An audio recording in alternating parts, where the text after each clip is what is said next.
Nagpautang sa'yo. Anong sukle? Amnesia. Yan daw pinagkaiba ng magnanakaw sa mangungutang. Yung magnanakaw, natatandaan niya ang ninakawan niya. Yung mangungutang, nalilimutan niya.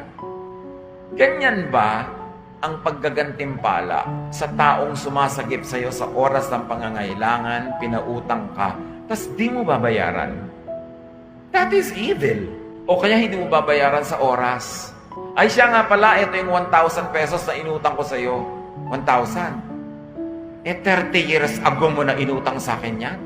Dapat yan 1,900 na ngayon kung inilagay ko sa bangko. Kung pinuhunan ko yan sa pamimili at pagtitinda ng kamatsile, 5,000 na yan. Inutang mo 30 years ago, ibabalik mo pa rin sa ganung value.